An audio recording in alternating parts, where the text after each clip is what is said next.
Black men, I think we need you. I think America needs you, okay? And I know it's unfair after everything this country's done to you to ask you to save it, but I think you're the only people who can. All this stuff going on with Izzy and Palestine, well, someone's got to stop them. And anybody that says something, anytime you get a white guy or even a Jewish Jew speaking out about it, they hit them with the racist label, anti-Semitic, stuff like that. Black guys, you can do it.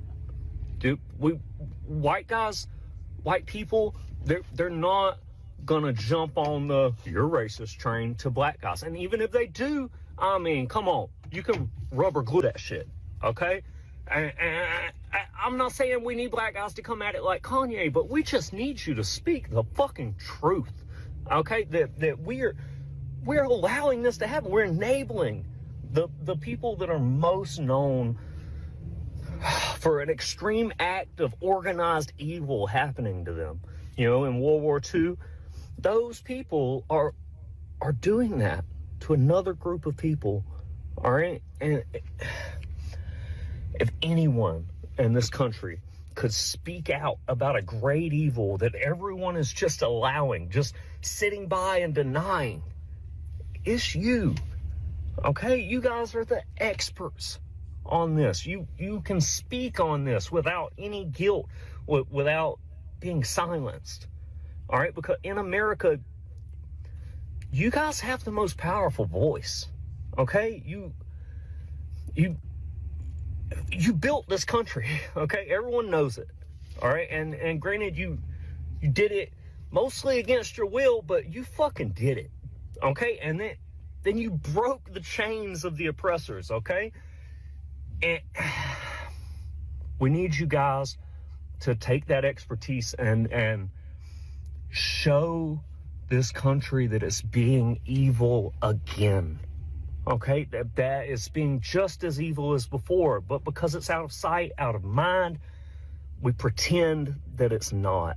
Okay? And we need you. I really believe that only you could do it. But because America is racist, okay? It is.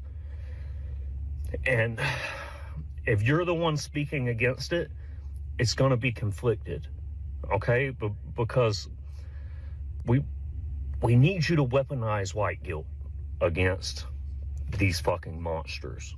And I think you could do it. I know it's unfair, okay? This country, it is yours. You built it and they took it from you. But guys, you've got to be our moral compass, or we're not going to have one. We're going to go completely off the rails on some white devil fucking World War II Third Reich type shit if you guys don't start showing out real. Black Squad, what up, man?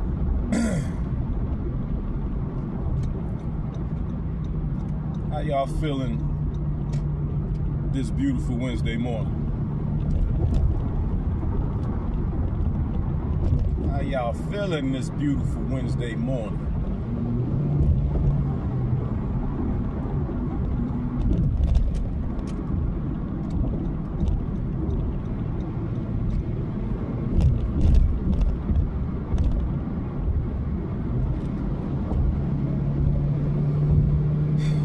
I'm on my way to work, driving like a madman.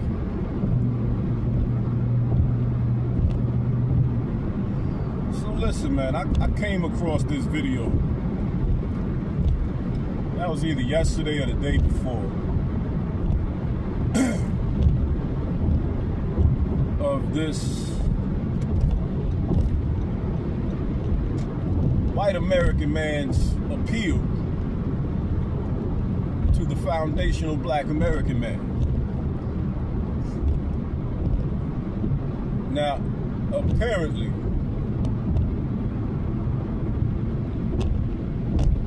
apparently, listening to this video, apparently either he or white America as a collective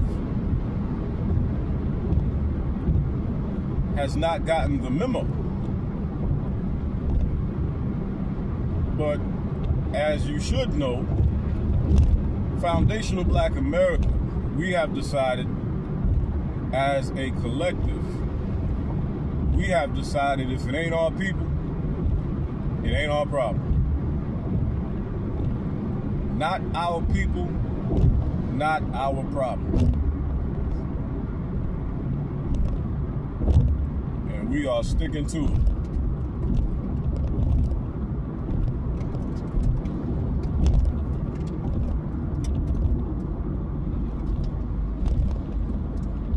Yeah. Talking about America needs the black man to save it. Well, here's the thing. The black man has saved America on more than one occasion.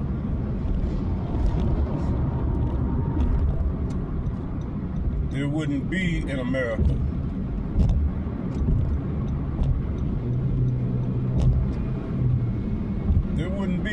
if it wasn't for the foundational Black American man.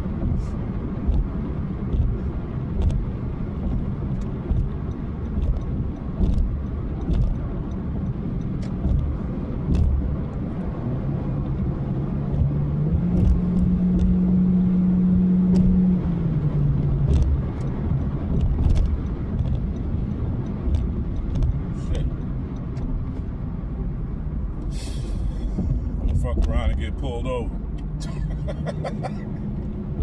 I'm driving crazy as hell right now. I'm an aggressive driver as it is. I'm driving like a fucking madman right now.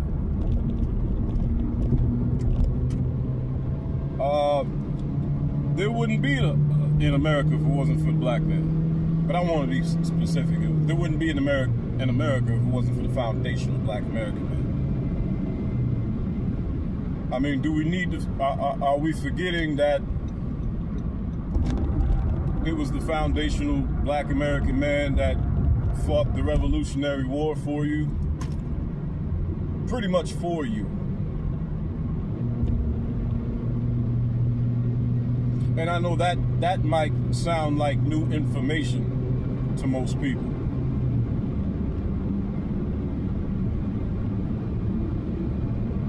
And if you don't believe that, then what you should do is you should get your hands on some of the writings of the British soldiers and lieutenants and generals of the Revolutionary War. Do some research and get your hands on the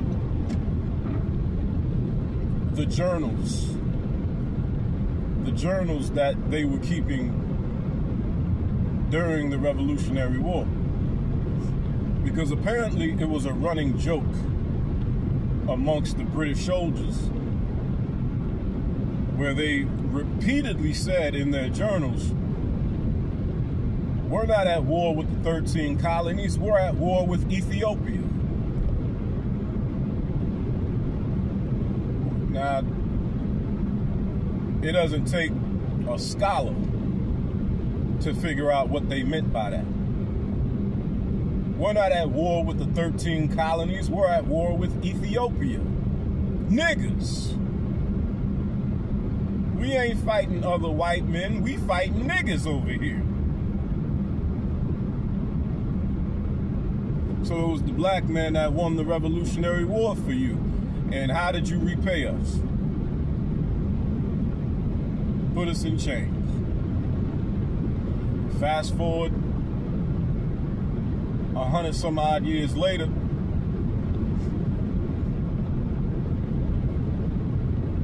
the Civil War. Frederick Douglass ran back and forth to the White House so much he wore out the soles of his shoes, begging Abraham Lincoln, let the black man pick up the gun and fight. Abraham Lincoln refused because he understood the implications of that. If we arm thousands of black men, put them out here on the front lines to fight in this civil war, well, when the war is over, the black man would have a legitimate argument for his freedom. And then on top of that, if we arm several thousand black men, when the war is over, it would be kind of hard to tell those black men, okay, now put those guns down and put the chains back on. So Abraham Lincoln refused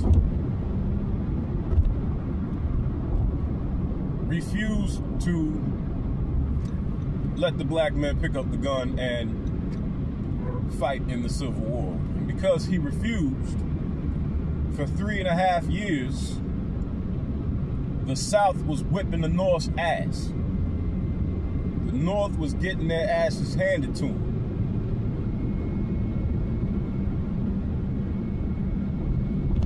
Their back was up against the wall. The South was probably no more than 6 months to a year away from victory. So finally, really having no choice, because, I mean, at that point, what's the worst that could happen? So finally, Abraham Lincoln said, okay, fine. We're going to put some guns in these Negroes' hands. We're going to see what they can do. 1.5 years later, the war was over. And once again, if you read the journals of the Confederate troops, if you read the journals of the Confederate generals, Robert E. Lee included, they make it very clear who won that war. They make it very clear who won that war. Oh, hold up, let me fix my, here we go. Let me fix my lighting, my bad. They make it very clear who won that war.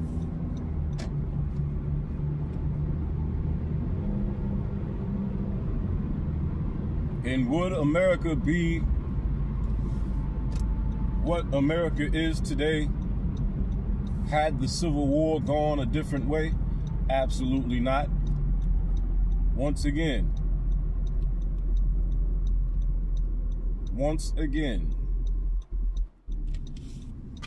the black man threw his cape on and saved this country.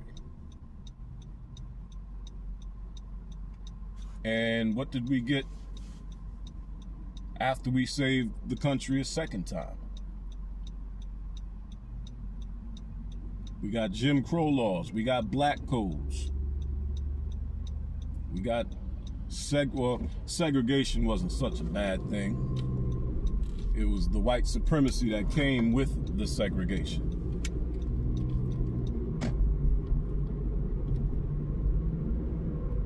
But, you know, we got the finger again. So explain to me why the black man should throw his cape on ever again to save this country,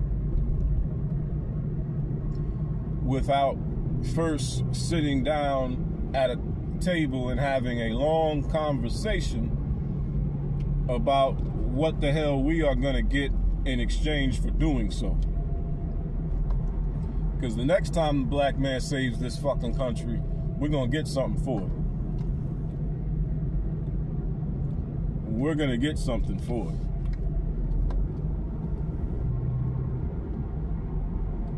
But no, my pale-skinned brethren, No, no, no, my pale-skinned brethren. Foundational Black America. Foundational Black America is currently undergoing a renaissance, a cultural renaissance. It's not a fad. It's not. This isn't something that's going to come and go. I'm not over-exaggerating. Foundational Black America is currently undergoing a renaissance. And the next 5, 10, 15 years of this renaissance that we are currently undergoing is going to greatly shape who and what we are moving forward, possibly for centuries. And I wonder, with that being said, I wonder if foundational Black Americans right now understand how privileged we are to be a part of a renaissance that is literally going to shape us as a people moving forward for centuries. Right now is a very important time in this current juncture of foundational Black American history. It's a very important time. Very important. But no, sir. No, sir. You brought up, what did you call him? You called him Izzy. I like that. I like that. I'm going to start using that. You brought up Izzy and the Palestinians. We don't care about either one of them. We don't care about either one of them. Whatever those two groups of people want to do to each other, that's their business. That's their business. We couldn't give less than it. Man, we couldn't care less. Now, I will say what's... I will state the obvious and say that, you know, Izzy is doing something very wicked over there. Women and children and babies, and it's disgusting. On a moral level, it's absolutely disgusting. But guess what? Ain't none of my business. Not my business, not my problem, not my people, not my problem. See, now this is the foundational Black American that you're not used to. This is the foundational Black American that you are going to get moving forward. Not my people, not my problem.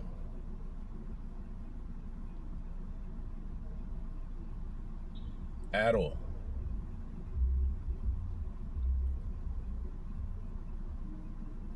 So yeah, I suggest you throw your own capes on and save yourselves.